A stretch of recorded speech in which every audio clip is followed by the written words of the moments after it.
नमस्कार, आप देख रहे हैं हिंदी खबर में हूं आपके साथ में शर्मा। हरियाणा के मुख्यमंत्री नायब सिंह सैनी ने बिहार में मुख्यमंत्री नीतीश कुमार, उप मुख्यमंत्री सम्राट चौधरी और विजय सिन्हा के साथ ही बाकी मंत्रियों के शपथ ग्रहण समारोह में हिस्सा लिया। सीएम सैनी चंडीगढ़ एयरपोर्ट से सुबह ही पटना एयरपोर्ट पहुंचे और कार्यक्रम में तकरीबन 1.5 घंटे का वक्त बिताया।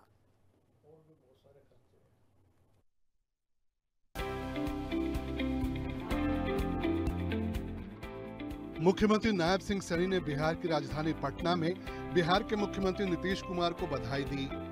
उन्होंने कहा कि प्रधानमंत्री नरेंद्र मोदी और नीतीश कुमार के नेतृत्व में एक बार फिर नॉन स्टॉप बनी बिहार सरकार को बधाई।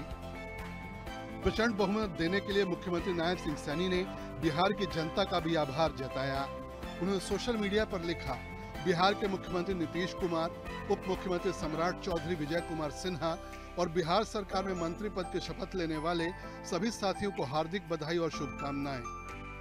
उन्होंने कहा कि माननीय प्रधानमंत्री नरेंद्र मोदी के मार्गदर्शन में राज्य के विकास, सुशासन और जनता की सेवा के लिए आपका यह सामूहिक संकल्प निश्चित रूप से सकारात्मक परिवर्तन लाएगा।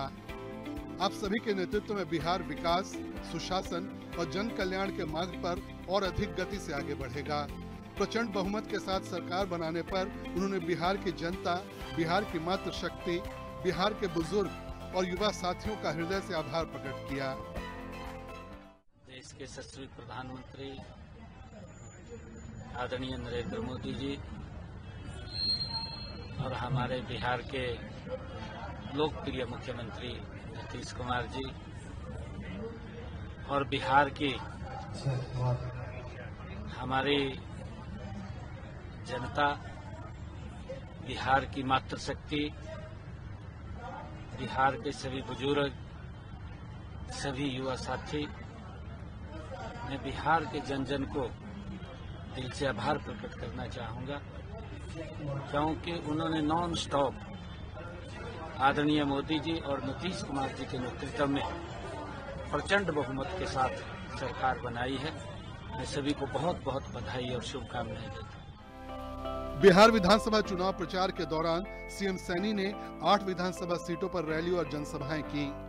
खास बात है कि 8 सीटों पर एनडीए के प्रत्याशियों को जीत मिली। उन्होंने 4 नवंबर को गया के वजीरगंज से बीजेपी के वीरेंद्र सिंह के लिए जनसभा की। वीरेंद्र सिंह ने कांग्रेस के अवधेश कुमार सिंह को हराया। 20 अक्टूबर को उन्होंने तरारी विधानसभा सीट पर रैली की, जहां से बीजेपी के विशाल प्रशांत ने जीत दर्ज की। रामनगर सीट पर बीजेपी के नंदकिशोर राम ने आरजेडी के सुबोध कुमार को हराया। यहां पर सीएम सैनी ने 9 नवंबर को प्रचार किया था। औरंगाबाद की गोवा सीट पर बीजेपी के डॉक्टर रणविजय कुमार ने आरजेडी के अमरेंद्र कुमार को हराया। गया की गुरुआ सीट पर बीजेपी के उपेंद्र प्रसाद ने आरजेडी के विनय कुमार को हराया। रोहतास के डेहरी सीट पर एनडीए गठबंधन के राजीव रंजन सिंह ने आरजेडी के गुड्डू कुमार चंद्रवंशी को हराया। पश्चिमी चंपारण की बगहा सीट पर बीजेपी के राम सिंह ने कांग्रेस के जयेश मंगलम सिंह को और भोजपुर की आरा सीट पर बीजेपी के संजय सिंह टाइगर ने क्यामुद्दीन अंसारी को हराया। बिहार में वोटिंग के दौरान सीएम नायब सिंह सैनी की अगुवाई में हरियाणा सरकार ने कई कदम उठाए। सैनी सरकार ने बिहार के वोटरों को वोटिंग के लिए वेतन के साथ छुट्टी देने को उद्योगपतियों से आग्रह किया। हरियाणा बीजेपी की टीम पूरी तरह से बिहार में मोर्चा संभाले हुई थी। कुछ टीमों का काम हरियाणा में बिहार के मूल निवासियों के साथ लगातार जनसंपर्क साधना रहा। हरियाणा से बिहार के लिए छठ और चुनाव के दौरान विशेष ट्रेनें भी चलाई गईं, जिससे मतदाताओं को प्रोत्साहन मिले। पानीपत, सोनीपत और गुरुग्राम जैसे शहरों में बिहार के मतदाताओं को उनके घर रवाना करने के बाद कई कार्यक्रमों का आयोजन किया गया। इस बात का एहसास दिलाया गया कि बिहारी मतदाता भले ही अपने घर से दूर हैं, लेकिन लोकतंत्र के इस पर्व में उन्हें भागीदार बनाने के लिए बीजेपी के प्रत्येक नेता और कार्यकर्ता एकजुट हैं। सीएम सैनी ने तो एक कार्यक्रम में छठ पूजा का उदाहरण देते हुए कहा कि अब उन्हें भी लगने लगा है कि वो भी बिहारी हैं। बिहार की जनता ने उनकी बातों को सकारात्मक रूप से लिया और नतीजा रहा कि उन्होंने जिन 8 सीटों पर प्रचार किया, सभी जगहों पर बीजेपी और एनडीए गठबंधन के प्रत्याशी विजयी रहे। ब्यूरो रिपोर्ट, हिंदी खबर। मुख्यमंत्री नायब सिंह सैनी सोशल मीडिया पर लगातार सक्रिय रहते हैं। उन्होंने पठानकोट में तैनात गुरुग्राम के सूबेदार नरेश कुमार यादव की शहादत पर दुख व्यक्त किया है। फ्लाइंग सिख मिल्खा सिंह की जयंती पर सीएम सैनी ने नमन किया। एक दिन पहले बुधवार को उन्होंने गुजरात के राज्यपाल आचार्य देवव्रत जी से शिष्टाचार मुलाकात कर कई विषयों को लेकर विचार विमर्श किया। शहीद सैनिक सूबेदार नरेश कुमार यादव को श्रद्धांजलि। पठानकोट में तैनात गुरुग्राम जिले के गांव दबोदा के वीर सैनिक सूबेदार नरेश कुमार यादव की शहादत का समाचार सीएम सैनी ने अत्यंत दुखद बताया।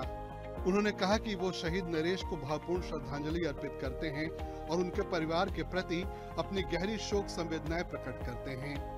दुख की इस घड़ी में पूरा देश, पूरा हरियाणा अपने इस वीर सपूत के परिवार के साथ मजबूती के साथ खड़ा है।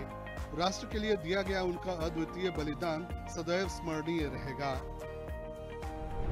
विश्व विख्यात धावक पद्मश्री मिल्खा सिंह को नमन।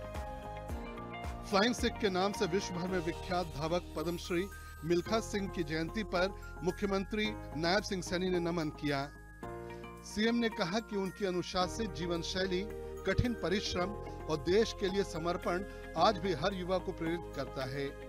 भारत के इस महान धावक की विरासत सदैव हमें नई ऊंचाइयों को छूने की शक्ति प्रदान करती है।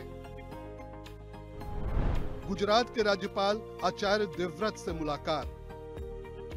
मुख्यमंत्री नायब सिंह सैनी ने बुधवार को गुजरात के राज्यपाल आचार्य देवव्रत से शिष्टाचार भेंट कर कई सकारात्मक विषयों पर विचार विमर्श किया।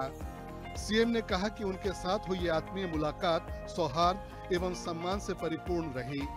उनकी सरलता, गरिमा और स्पष्ट दृष्टि सदैव ही हमारे लिए प्रेरणा का काम करती है। ब्यूरो रिपोर्ट, हिंदी खबर।